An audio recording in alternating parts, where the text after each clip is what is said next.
Hello and welcome to interest.co.nz. I'm Janae Tibbs-Shirani and today I'm joined by the Retirement Commissioner, Diane Maxwell, for one of our double shot interviews. Morning. Welcome, Diane. The Commission for Financial Capability has taken a fresh approach towards helping us sort out our finances. It's focusing on a different money theme each month, during which it'll do research, host forums and post a lot of helpful information on its website. So we're planning to catch up with Diane on a regular basis to get updates on some of the Commission's findings. Look, focusing on this month's decumulation, basically converting your retirement savings into income. Are we putting enough effort into this as a nation? Well, we've got a couple of challenges or headwinds in that we don't really have an annuities market. Now, often what retirees do is they reach a point in their mid-60s or late 60s or sometimes 70s where they say, there's no more coming in anymore, it's all about what's going out. I'm not accumulating anymore, I'm sort of winding down. And that might be a 30-year period, as you've just said. So the question is, what do you do with everything you've got? And you might have a little bit or you might have a lot. But you've got to make really, really careful decisions about what you do with it, because the problem then is you can't recoup it. You can't necessarily earn it again. And it took you long enough to get there in the first place. So those decisions are really important ones. The question is, are there enough choices in the market for people at the moment? So say you reach 65 or 68 or wherever it is, you're either working part-time or you're stopping working and you're saying, all right, I might take a bit of money out of KiwiSaver.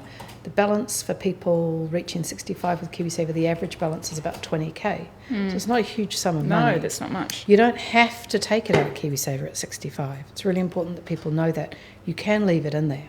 So the question is, if you do take it out, or if you've got other money, other investments, what can you do with it? We've actually only got one annuity product in New Zealand currently. It's called the Lifetime Income Fund. It's a new product. Ralph Stewart launched it at the beginning of the year. Other markets would have a plethora of annuities products. Yeah. You can leave your KiwiSaver balance in KiwiSaver and draw down on it in bits and pieces. You can put your money in a term deposit, which has got a low return currently. You can look at the share market. You can look at properties. It really depends on what you've got and how and what you want to do with it. Now, there are quite a few options there and lots to talk about, but the low interest rate environment is really the thing that must be weighing on savers' minds at the moment. You're really not getting much for keeping your money in the bank. And that is quite scary because it's the safe option. It's probably what a lot of New Zealanders have traditionally done. I was reading the other day, and I hope this figure is right, I think there's $153 billion in term deposits at the moment. You guys will probably know that, have that figure on your site, but I'm sure that was what I was seeing in a report the other day. So a lot of money in term deposits, and term deposit yields at the moment are really low.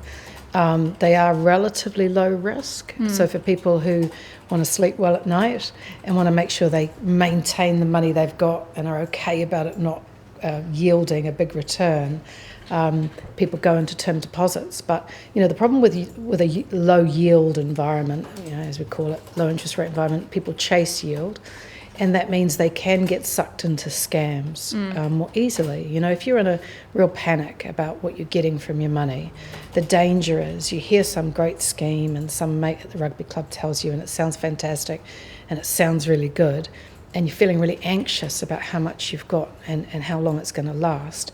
You become more susceptible to scams, and it is a time when people do unfortunately put their money into some of the crazier options, and then the worry is that they lose it and they're not going to be able to earn it back. So those choices are really important. What we say to people is, there's a few alarm bells, and most of your people that come to your site would know this stuff, but it's really important to say it. Anything where someone says, don't tell anyone, run for the hills. If someone doesn't have an online website presence, you've got to ask them why. Check through your paperwork, check what's been recommended, check what the terms are, and check who else knows about it, and talk to a lot of people about it. No investment should ever be a secret. If it is, something's gone wrong. So those are some of the alarm bells. Anything online, for goodness sake, check it out. Anything that's from overseas, check it out, you know. Actually, and speaking of this, what are your thoughts on P2P? Because these are one of the new... peer-to-peer lending. Yeah, peer-to-peer lending. And I guess, people with money, they might be interested in investing. Yeah, returns higher return. Look pretty good, but it is new, and there have been some jitters recently around the world with peer-to-peer schemes. And P2P got the regulatory tick from the FMA in the sense that they're up and operating. Look, I think it's like anything. You just got to go in with your eyes open, do your homework, know what you're getting into. You can get bigger returns. You can have bigger risks. That's the point. There's a correlation between risk and return, always. There's no way around that. So if you're getting a bigger return, you're going to have a bigger risk. I think just be really clear about the choices you're making, do your homework, take your time. I worry when people are rushed into things. You remember back in you might be too young, back in the blue chip days. Yeah. The people were rushed. People were told, well, if you don't decide in the next 15 minutes, someone else will get this opportunity. If anyone's rushing you, walk away.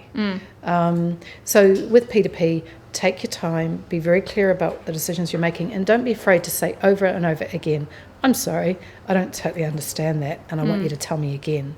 And I want you to take me through it again.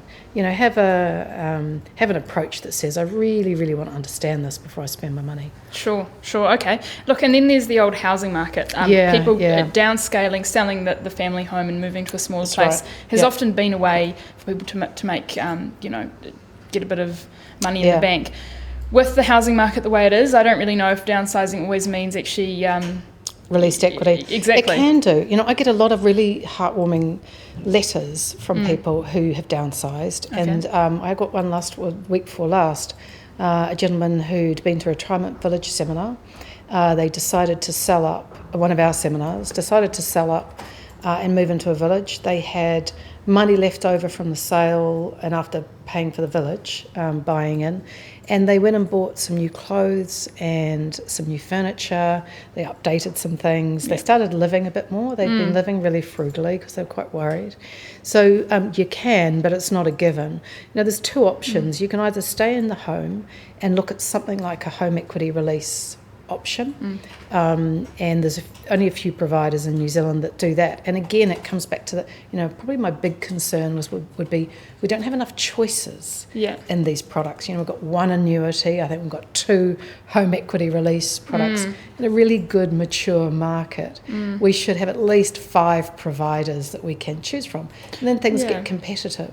And actually that's a really good point. With that lack of competition, would you suggest people getting into reverse mortgages and that type of thing, given there's not a lot of competition and with interest rates and that type of thing? The products are certainly much better than they would have been 10 years ago. Yeah. The ones that we saw 10 years ago we were all a bit worried about. These ones today are much better products. They've got more guarantees. I'm aware that Heartland have launched one, and when you look at the terms there's things like a no negative equity guarantee from memory, and it'd be worth checking this out. They won't oust you from your home while you're still alive.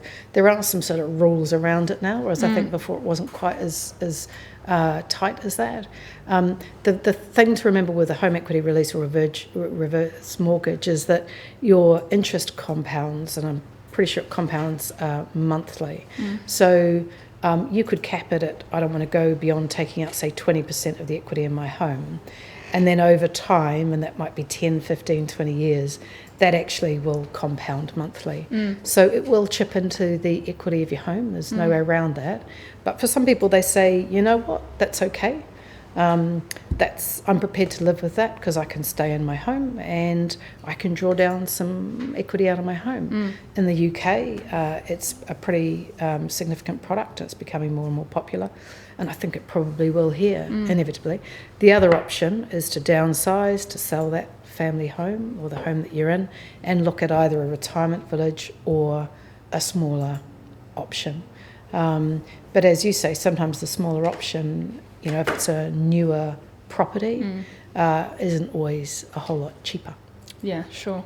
Okay, look, and just with the market, with there not being many options, why do you think this is the case? And, what are the barriers to entry? Why are there not more options? So I think there's a couple of things. We have this love affair with property, and I think I got a bit of heat last time for talking about your home as a really important retirement option.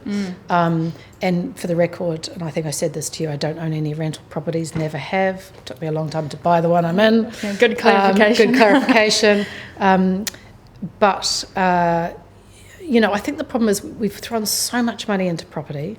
We're a bit nervous about the share market, because people have been burned in the past.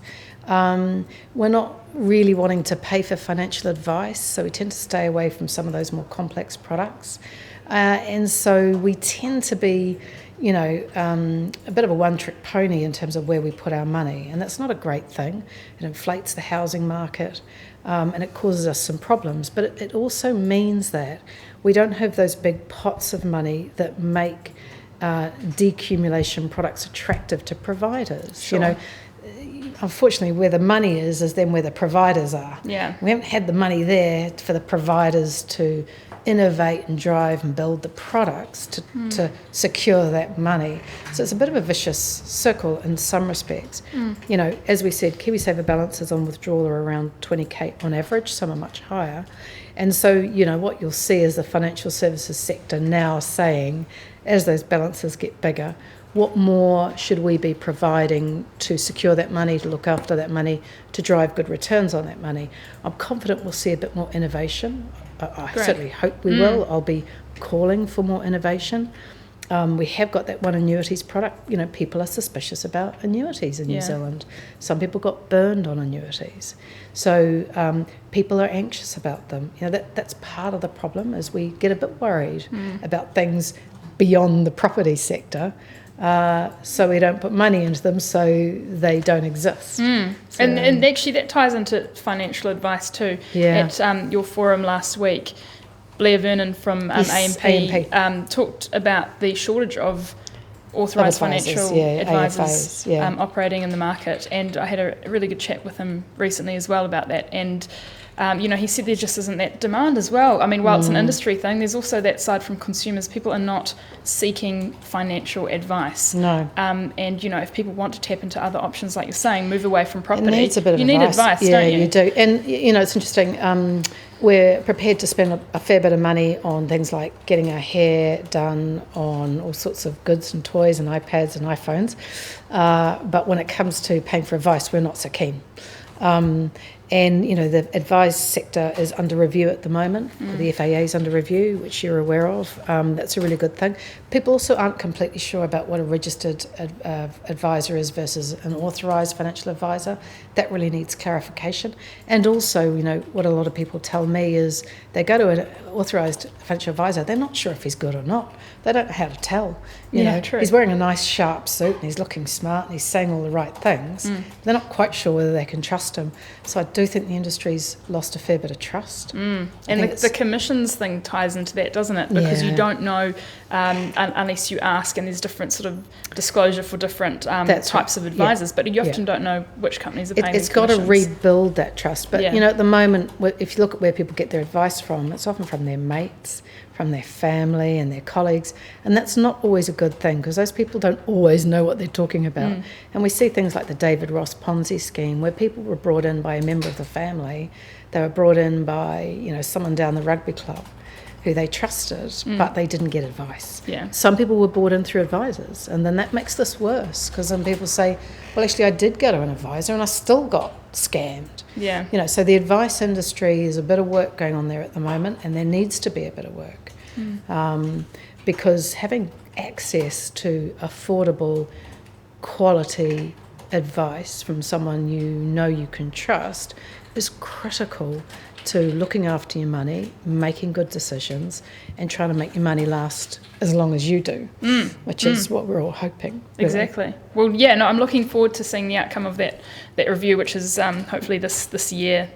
So by December, the broader policy review? The Financial Advisors Act. The Advisors Review. Will affect the environment that advisors That's right. Work is underway. There was an open consultation period. I think things are going to the Minister as we speak, and then hopefully we'll see some good changes and make that sector a bit sharper, I think. Yeah, definitely. All right, Dan, we'll wrap it up there, but thank you for your time. Cool. And we look forward to catching up with you again next month to find out a little bit more about what you've been doing. We'll be talking the ageing workforce next month. That's our theme the next month. We'll see. Excellent. Okay. I look forward to hearing about that. Thank you so much.